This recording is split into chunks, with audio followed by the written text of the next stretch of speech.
Nakikita mo to? Ito ang hemodialysis catheter. So ano nga ba ang catheter at paano ito alagaan? Pero bago yan, ako nga po pala si Nurse Sandy, ang inyong nurse sa kidneys. 13 taon na akong dialysis nurse at ikukwento ko sa inyo ang nangyari sa isa naming pasyente. Si Patient X ay bago pa lang nagdadialysis at meron siyang permanent catheter. Sa unang 2 linggo niya sa dialysis unit, napansin ng mga assigned staff na laging basa ang kanyang dressing tuwing darating siya sa dialysis unit. Dahil daw ito sa pamamaraan niya ng pagligo. Gumagamit siya ng shower kaya hindi maiwasang mabasa ang kanyang access. Dahil dito, binigyan namin siya ng edukasyon paano alagaan ang kanyang catheter. Ngunit ng ika-3 linggo, napansin ko na bukod sa basa ang kanyang dressing, may mabaho na itong amoy at pus na lumalabas sa kanyang catheter site. Wala naman siyang lagnat o kahit na ano pang sintomas ng infeksyon bukod dito. Agad namin itong nireport sa doktor at agad na nagpakuha ng swab sample at blood test. Nagbigay din kami ng IV antibiotic at ointment upang malunasan ito. Magmula noon, dumarating na siya sa unit na tuyo at malinis ang kanyang catheter dressing. So ano nga ba ang permanent catheter at paano ito alagaan? Ang permanent catheter ay access ng isang dialysis patient, kung saan dito dadaan ang dugo sa katawan ng pasyente patungo sa dialysis machine upang linisan sa pamamagitan ng artificial kidney o tinatawag na dialyzer. Ang permanent catheter ay may 2 openings. Una ay ang pulang port na tinatawag na arterial lumen, kung saan inilalabas ang dugo mula sa katawan ng pasyente patungo sa dialyzer upang linisan ito. Ang pangalawa ay ang asul na port o tinatawag na venous lumen. Dito dumadaloy ang dugo na nalinis na ng dialysis machine pabalik sa pasyente. Ang buhay ng pasyenteng nangangailangan ng dialysis ay nakasalalay sa access nito, kaya't nararapat lamang natin itong alagaan. So paano nga ba natin naalagaan ang ating permanent catheter?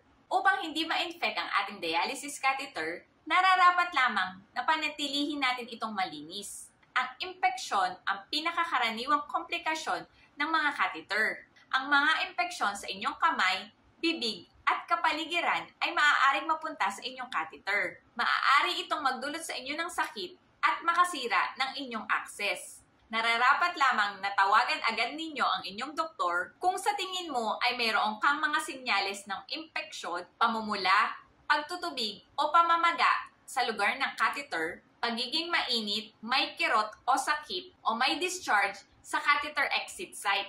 Siguraduhin natin intact o walang awang, malinis at tuyo ang ating catheter at catheter dressing. Ang inyong catheter dressing ay pinapalitan every 7 days o sa bawat araw ng dialysis, depende sa dressing na ginamit. Ang inyong dialysis nurse lamang ang maaaring humawak at magpalit nito. Sa kadahilanang, ito ay madaling pasukan ng bakterya. Ugaliing magsuot ng mask sa tuwing bubuksan ang inyong catheter upang maiwasan ang pagpasok ng bakterya sa inyong access at sa inyong bloodstream. Kapag maliligo, siguraduhin may takip na waterproof ang buong catheter upang hindi ito mabasa at mag-cause ng infection. Kung nagdurugo ang lugar ng catheter o aksidenteng naalis ito, diinan ang lugar at pumunta sa pinakamalapit na ospital. Dahil naniniwala ako na napakahalaga ng access sa mga taong nagdadialysis. Dahil ito ang nagdurugtong ng kanilang buhay. Dahil ang kalaban natin dito ay ang pagkasira ng kanilang lifeline nang dahil lamang sa kakulangan ng kaalaman. Kaya kung isa ka ring health advocate, join me in our group, Usapang Healthy and Wealthy PH. Doon ay magsama-sama tayong magbahagi ng ating mga mumuntik na nalaman kung paano alagaan ang ating kalusugan para sa ikauunlad ng ating pamumuhay. I hope nakatulong ang video na ito sa inyo. At paki-comment mo na rin dyan sa baba ang salitang alaga kung naitawid ko ng maayos ang mensahe ng vlog na ito. Ayun lamang po muna, hanggang dito na lang. Please like, share, and follow nyo na rin. Please follow nyo na rin po ako sa aking YouTube channel. Search nyo lang po, Sandy Madeline Cruz. Dahil nagpo-post din po ako doon ng mga video kung paano alagaan ang ating kalusugan para sa ikauunlad ng ating pamumuhay. Ayun lamang po muna, hanggang dito na lang. Huwag kakalimutan, true wealth is health. See you on my next vlog. Bye!